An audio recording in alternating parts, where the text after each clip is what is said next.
Hi guys, so I'm finally getting around to making this video about what my baby eats. Right now she's having her milk, but she also eats solids. And in case you didn't already know, I'm raising her totally vegan, just like I'm vegan and my husband's vegan. So of course she's gonna be vegan as well. So I get a lot of questions about what do I feed her, and keep eating, Munchkin.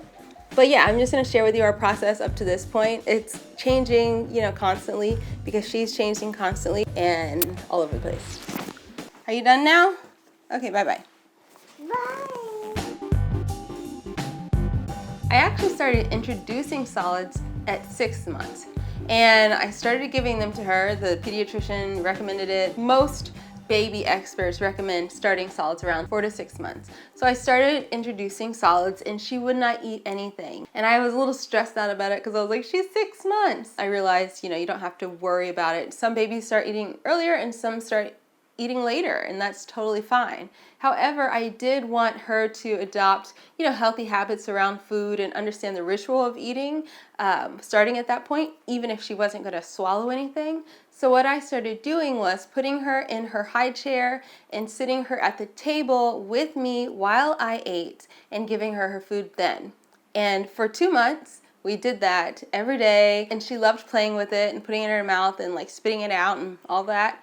But 2 months later was the first time she actually swallowed it. But by the time she started actually eating solids, she already knew the whole ritual. We're gonna sit at the table together. Mommy and Daddy are gonna eat at the same time. I'm gonna put my bib on, yada, yada, yada. And now at 15, almost 15 months, she loves to eat. It's so cute. She will eat anything, and she feels really confident and comfortable with feeding herself. So that's the next thing I wanted to talk about. So sometimes I will feed her with a spoon, but that's pretty much only when we're out and about. Like we go and have lunch at the park almost every single day, and I don't want her to make a gigantic mess, so I will bring a little baby spoon and I'll mostly feed her. She loves feeding herself, so I do still let her feed herself a little bit, but not enough to make a giant mess, basically. But she's always really loved feeding herself, and apparently it's very good for them to do that. It's a good sensory activity, touching the food, smelling the food, tasting the food at their own time and at their own pace. So aside from, they're getting food, it's a good developmental activity as well. So that's why I like letting her feed herself. Now when it comes to pureed food versus finger food versus baby-led weaning, which is when you give them solids like that you would be eating. I brought some red lentil soup for her. Just put it in a little leftover jar. I basically have done everything all at the same time. I don't follow any sort of protocol. I don't have any rules around it. She has not loved purees in general. Usually she'll only eat like straight up puree if it's a smoothie or one of those baby food pouches. Otherwise, I don't make her purees at all. Typically what I do is I just steam her some vegetables or give her some raw fruit, and I mash it with a fork so that it's basically bite-sized. It's small enough that she won't choke on it, but it's also not a total mash or total puree. There's still texture to everything. And doing that, she's able to identify different textures and different flavors. And again, that's more of that sensory experience around eating rather than just having puree, blah. So now let's talk about what I actually feed her. So I did start more with mono meals, so mashing up an avocado or mashing up a sweet potato or mashing up some butternut squash. And then I started adding things like steamed kale, steamed broccoli or spinach, adding that in. And then I started adding grains in. And of course, I like to add in healthy fats. So I might add some avocado to that, or I might add some tahini or even some coconut milk. I don't give her refined oils, but I do use those wholesome fats. I also like to add ground flaxseed meal to her oatmeal in the morning, or honestly, I add it to all sorts of things, especially if I'm giving her something like sweet potato that's really soft and starchy. You can easily incorporate some ground flaxseed in there. I use oil when I'm cooking, and like sometimes I make things really spicy, so I didn't want her to only rely on the food that I prepared for us. So I was worried that it was just gonna be a lot of work, but honestly it's not. It's super easy to steam food. So I use my Instant Pot constantly to steam vegetables for her. Not greens, because greens only need like a little bit of steaming, but in the Instant Pot, I can cook beets really quickly, sweet potatoes, butternut squash, anything really quickly. Another little hack that I have for quickly, easily steaming food for babies is to shred it on a box grater. On the largest setting, I think it is, carrots, butternut squash, zucchini, sweet potato, and it's tiny, perfectly, sized pieces for a baby. You only need to steam it for like 2 minutes or something until it's perfectly soft. So steaming is like my best friend. I basically only give her steamed food because I don't want to give her too much oil. So I don't do like sautés too often or roasting for her. I do let her eat my food if it's been sautéed or roasted, but I don't do it for her. So my daughter, she loves to eat like her mother, and she loves flavor like her mother. So she's eating so many like baby food combinations that don't have a lot of flavor. Like I don't give her a ton of seasoning when I'm making her little quick, steamed vegetables. But in order to give it simple flavor, I will do a little bit of lime juice or lemon juice. Steaming vegetables for a short amount of time is enough to enhance the flavor, enhance the nutrients, allow them to be more absorbable without killing all the flavor, So she does have plenty of flavor in her food. It's just that I don't give her a lot of spice. But it's funny, sometimes we'll give her something and not put any seasoning on it, and she'll be like, I don't know about this. And then if I add a little bit of lime juice or a little bit of lemon juice or even just a little bit of salt, she loves it. All of a sudden, she loves it. Water is crucial, obviously, because they need to hydrate themselves. Now she's a lot more active. It's warm here, so obviously you need more water. I bought her so many different cups, so many things. Her favorite is drinking out of a cup with a straw. I read that regular sippy cups shouldn't be used too long because they can cause children to develop lisps. Is that true? I don't know. And for when we're on the go, I do always bring the rimless cup. She can flip it upside down and it doesn't pour out everywhere.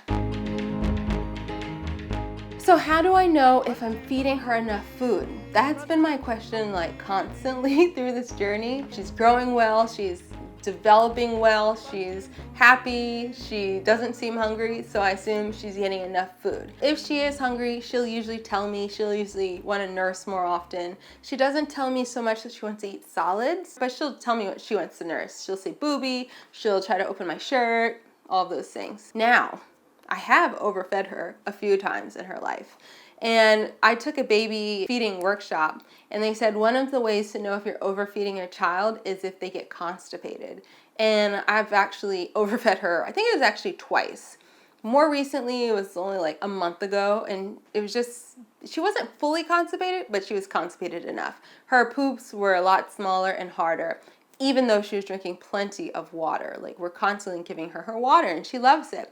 So what I did was I backed off on the food. Not even that I wasn't feeding her 3 times a day anymore. It's just that I didn't give her so much food each time, and went back to like mono meals or duo meals. Is that a term? And that's what worked. And she has great poops again. So keep that in mind if your child is constipated. Simplify the food a little bit more, and make sure you give them plenty of water and see if that helps. Of course, talk to your pediatrician before you do any of this stuff. If you watch my videos, you already know there's plenty of protein, minerals, vitamins, and vegan food in plants. I mean, animals get all their nutrients from plants, not all animals, but the ones that we typically eat, chickens and cows and pigs and such. They get their nutrients from plants. Why shouldn't we be able to? I'm healthy, I'm thriving, and so is my baby. I think we're both really good examples that you can be vegan as an adult, but you also can be vegan as a baby and get everything you need. The pediatrician did recommend that I give her vitamin D, and I've kind of gone back and forth with that. We spend a lot of time outside, and we live in Southern California, so I think we get a good amount. Also, I take 5,000 IUs a day. I need to get my levels retested, but the last time I had them tested when I was pregnant, I was deficient. And so I started taking 5,000 IUs back then, And come to find out, studies show that mothers are able to transfer enough vitamin D through their breast milk to the baby if they are getting 5,000 IUs and up a day. So since I do that, I don't have any concern about her getting enough. However, your pediatrician probably will recommend that you give them a vitamin D supplement. And it is so easy. You just drop it on your nipple and let them nurse. Or if you're not nursing, put it in their food, their water, their milk, whatever. Super simple. Otherwise, I don't give her any other supplements. So there you have it. I promise one of these days I'm going to do more of like a vlog style, what my baby eats in a day. And actually I have something similar, so I will link to it. I'll keep doing more of these and I'll keep you guys posted as her diet changes and she gets bigger, because it is a journey and it's something that I actually really enjoy. I think it's so cute to watch her eat and to feed her, and she loves food, so that's super exciting for me. I just imagine in the future us spending time in the kitchen and cooking together and collaborating, and it's just gonna be so much fun. And I already know that for her next present, for like maybe Christmas, or I might just buy it next week, I'm gonna get her a play kitchen set. I hope you enjoyed this video. If you have any questions about feeding your vegan baby, or what the hell I'm doing feeding my vegan baby, share them in the comment section below. And if you are a vegan mom, share what it's like for you too. We should definitely support each other. I'd love to hear your tips as well. So thanks so much for watching. We are gonna head to the park right now. It is hot. I don't know, I have a sweater on, but it is hot and I need my vitamin D. Make sure you follow me on Instagram also, because I post more of what Baby J eats there. I also have an Instagram highlight that I've saved with all the baby food that I give her. So if you wanna see more, make sure you follow me there. And of course, just other great vegan lifestyle content, recipes and such over there. Like this video, make sure you subscribe to my YouTube channel, and I will see you next time. Bye.